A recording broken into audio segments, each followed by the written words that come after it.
They said the cartel had a mole. They said someone flipped. They were wrong. In 2018, an FBI informant working inside the Sinaloa cartel was found dead, tortured, executed, dumped in the Sonoran desert, like a message no one wanted to read. There were no leaks, no paper trail, no whisper of betrayal. Only one thing stood out. His FBI-issued phone had been hacked, not by a cartel soldier, not by a corrupt official, but by a ghost, a lone hacker with access to tools so advanced, the FBI didn't even know they'd been breached. Quantum-powered, AI-enhanced, invisible, he didn't break into the investigation. He erased it. This is the true story of how the digital underworld merged with the deadliest cartel on Earth and rewrote the rules of modern warfare without ever firing a bullet. And if you think this can't happen to you, welcome to Paul Cyber Files. This is Paul Cyber signing in. File 049. Disclaimer.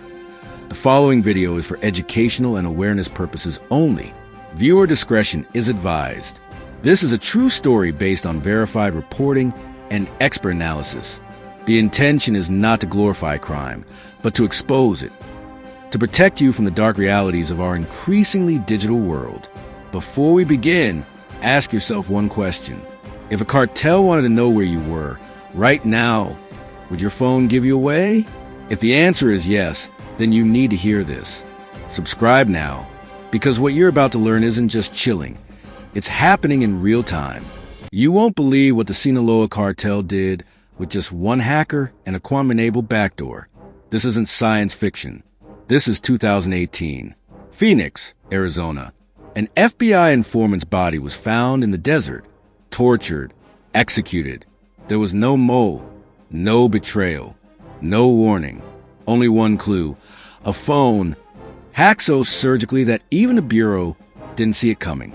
This is how quantum-level cybercrime changed the rules of the game forever. It starts with a lone operator, a ghost in the system.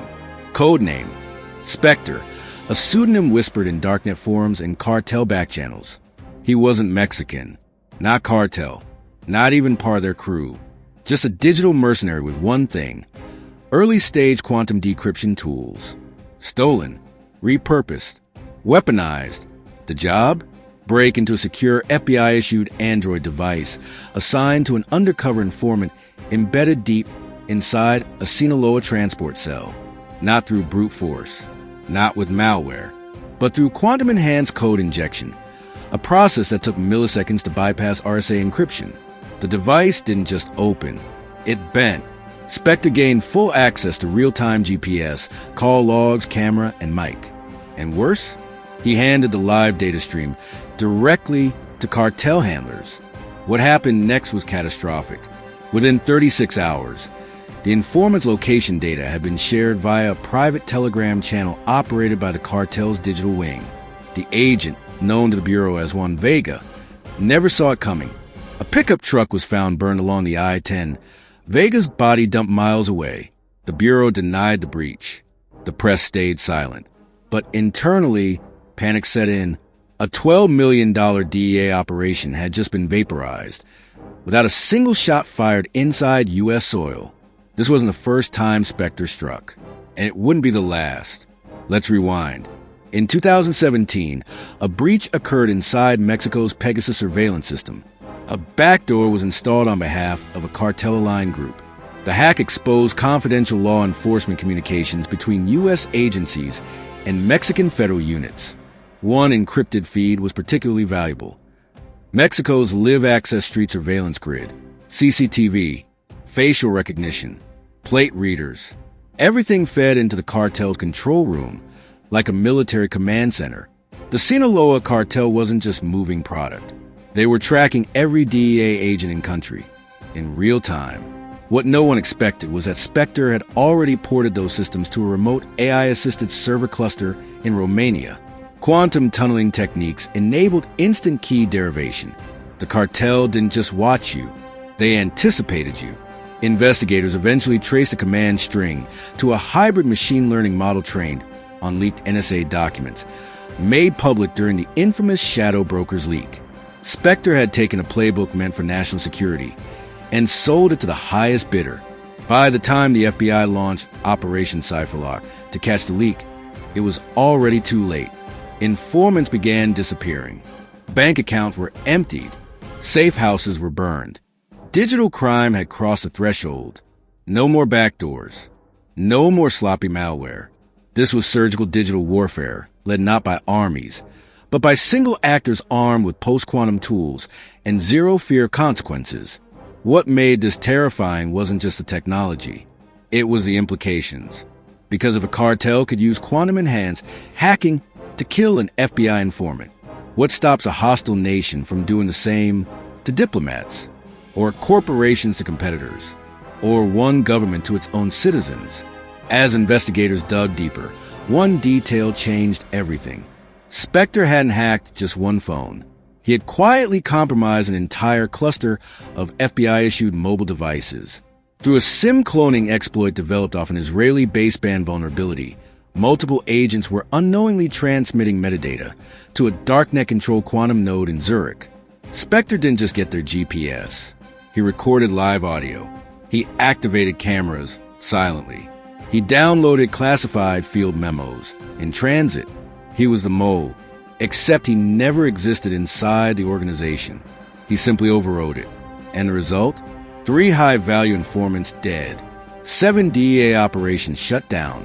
1 U.S. agent medically discharged with PTSD after learning his own personal calls were used in a cartel interrogation session.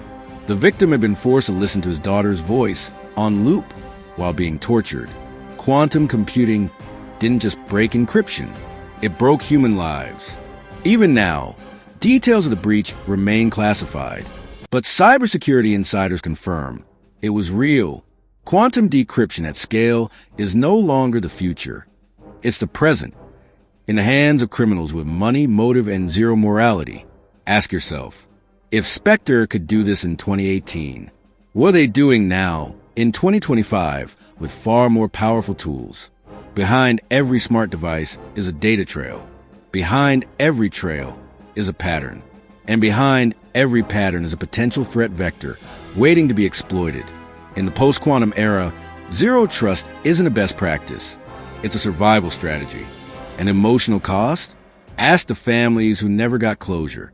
The wife of the Phoenix informant still believes he died in a car accident. The Bureau never told her the truth. No flag-draped coffin.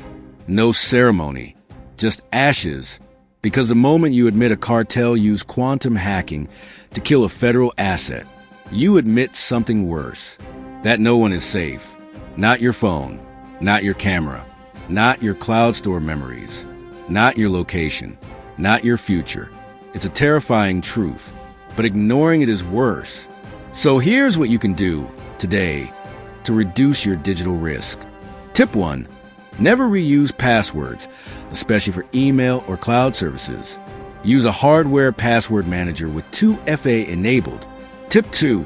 Disable location services on all apps that don't absolutely need them. Review app permissions monthly. Tip 3. Avoid connecting to public Wi-Fi networks without a vetted VPN. Many devices silently sync when idle. Tip 4. Update your phone's baseband firmware regularly. This is where quantum-level attacks often enter unnoticed. Tip 5. Consider using a Faraday sleeve or bag for devices when traveling, especially across borders or high-risk areas. Because quantum is here, and the criminals are already using it. They won't knock. They won't warn you. They'll just appear in your phone, in your files, in your life. And by the time you notice, it may be too late. If this video opened your eyes, don't wait. Like, subscribe, hit the notifications bell. Because here at Paul's Cyber Files, we don't just tell stories. We uncover truths they don't want you to hear. Paul Cyber, signing out. See you in the next files.